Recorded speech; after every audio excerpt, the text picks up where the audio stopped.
This started as a simple idea. Just a clean, custom dog bowl stand, but as always, the simple projects are the ones that test your patience the most. We start in Boxes.py, which, if you don't know it, is basically a shortcut to looking like you understand joinery. I choose a box template, set the dimensions, width, depth, height, and then comes the important part, material thickness. The plywood is labeled 6 mm. But if you actually use 6 mm, your joints will be loose enough to question your entire build. So I go with 5.85 mm, slightly undersized to get a tighter fit. In theory, perfect. In reality, we'll find out later. I tweak the finger joint settings, generate the DXF file. And now we have a design that should fit together like a dream. Into RDWorks. Now we turn a box into an actual product. Add to circular cutouts for the bowls. These need to be precise, otherwise your dog ends up eating at an angle. Then the name, then paw prints, because without paw prints, it's just furniture. Everything is aligned, carefully, which means I zoom in a lot and still hope for the best. Time for the laser, and this is the part where you feel productive. Even though the machine is doing everything, you just stand there, watching. Like a supervisor who contributes absolutely nothing.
Now we upgrade the design.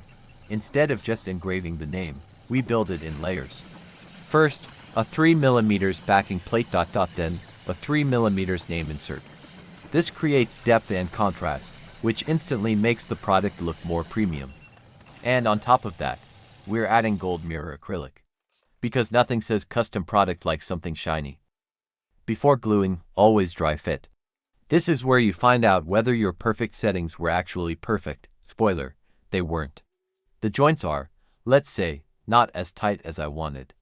5.85 mm sounded smart, but maybe 5.75 mm would have been smarter.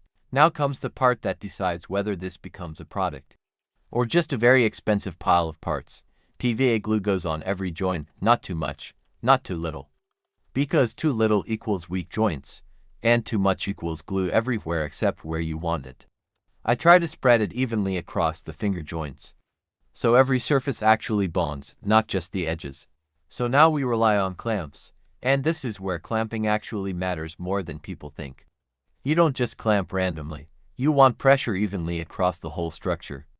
Too much pressure on one side gives things shift, too little pressure gives gaps stay forever. So I tighten them gradually, watching the joints close up, basically convincing the wood to cooperate. Now we wait. And this part is boring, but critical, because if you move it too early, everything you just glued becomes slightly crooked. And slightly crooked is exactly the kind of mistake that drives you crazy later. One eternity later. Now the 3 mm name insert goes into the cutout, and this part actually needs precision. Because if the fit is too tight gives you break something. If it's too loose gives it just looks cheap, so I press it in carefully. And this is where the layered design starts paying off. Now it actually looks intentional.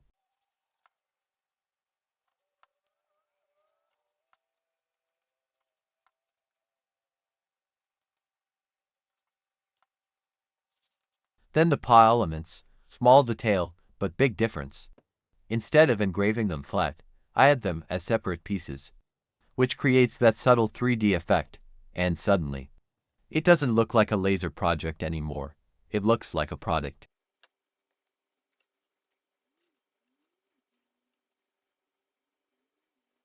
Before painting, I mask the name area. This step saves you later. Because cleaning paint out of engraved areas is not fun. Tape it off cleanly. Make sure the edges are sealed. And now we're ready for paint. Now we move to finishing. And this is where the project either looks like a product or like something you made in a garage. First step, black paint. And this isn't just for looks. Black does three important things. It hides small imperfections. It creates contrast for the details. It makes everything feel more premium. But getting a clean finish isn't just spraying and hoping. You want thin, even layers, too thick, and you'll get drips. Too fast, and you'll miss spots. Too close, and you'll flood the surface, so I build it up gradually. Light pass, let it settle. Another pass. Until everything is evenly covered. Now comes the part most people rush, drying. If you touch it too early, you leave marks. If you rush the next layer, you trap imperfections underneath. So this is where patience actually matters. And yes, it's the most boring part. Once the black base is ready, we add gold splatter. This is where it gets interesting. Because this is not precise, this is controlled chaos. Too much, and it looks messy. Too little, and you don't see it. So the goal is random, but intentional, just enough to break up the surface and give it character. Also, let's be honest, it helps hide anything that didn't go perfectly before. Now for the gold mirror acrylic. This is the part that instantly upgrades the whole build.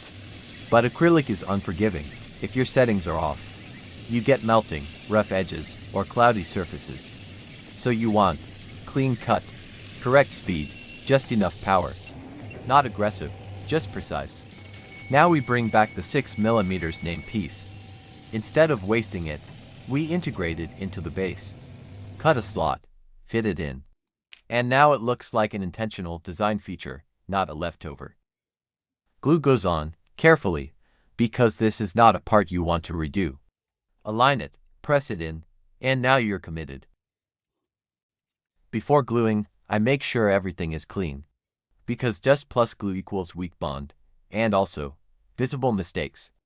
Acrylic especially shows everything. Now we test the fit.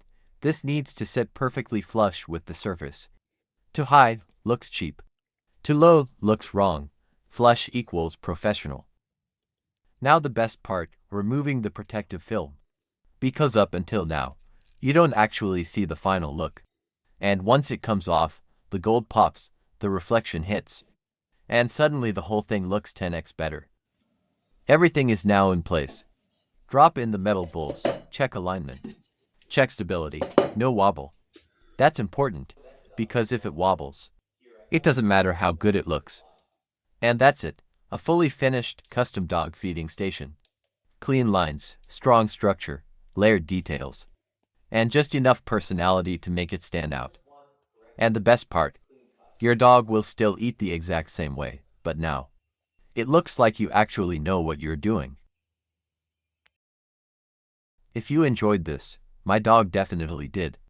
So you might as well subscribe.